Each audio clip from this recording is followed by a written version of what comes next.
Welcome back to the Redskins virtual draft experience presented by 7-Eleven. I'm Larry Michael of Fred Smoot, joined now by Brian Mitchell, brought to you by NBC Sports Washington. And B. Mitch, the expected happened. The Redskins drafted Chase Young with the second overall pick. What are your thoughts?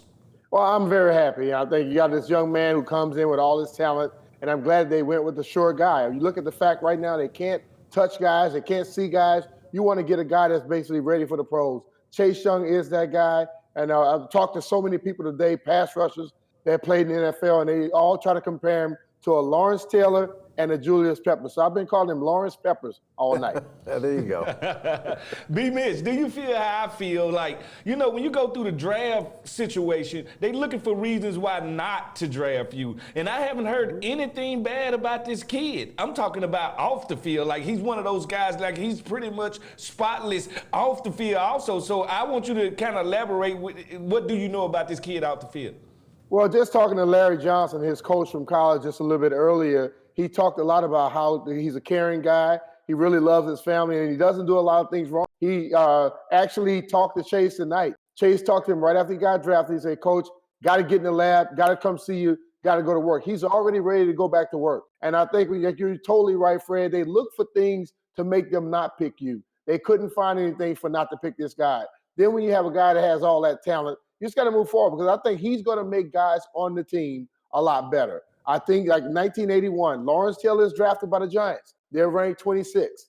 He comes on the football team, they go up to number 3 as a defense. I really believe that Chase Young can have that type of impact because people are going to be focusing on him, which means other guys get one-on-one battles. That's all you ask for in the NFL. If you got one-on-one, you should be winning those battles.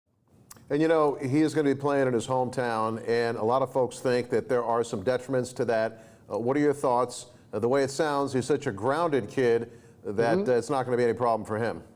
Well, he has uncles and he has relatives around him that play sports, so they're going to already talk to him about that. I heard someone talking today, and they was talking about the fact that he was told that he got to learn to say no. You have a guy that's such a caring person, all he has to do is learn to say no. And when you have those uncles around him, his father also, his father told his coach, he said, I'm his father, I'm not his fan. And I think when you have that type of mindset, it's going to keep him on the right track, and all he has to go out there and do is play football. And if he goes out there with that focus and that mindset, he's going to do the great things the Redskins expect him to do. All right, Mitch, we got the first pick right. All right, if you're in the front office right now and you're thinking, what's your next pick? Let's say we do get back into the second round with a Trent trade, or maybe trade away next year's second-round pick to get back in. Where do you think we'll go with that next pick? Well, I'm looking at the fact that the offensive line, if Trent is gone, you're going to be looking for offense. So if they could go out there and do something and get an offensive lineman, or you still need a receiver, you still need a tight end, anywhere. But I still believe in building a team from in the trenches. You got D linemen now. You already have a loaded defensive line. You have to get that offense back strong. And if you get it back strong, then all of a sudden everything else will fall into place. Take a look at this offseason for Chase Young. What does he have to work on? The coaches aren't going to be around him. He's got a great base. He's got a great foundation, incredible talent. But anybody coming out of college going to have to make some adjustments. What are some of the adjustments he's going to have to make?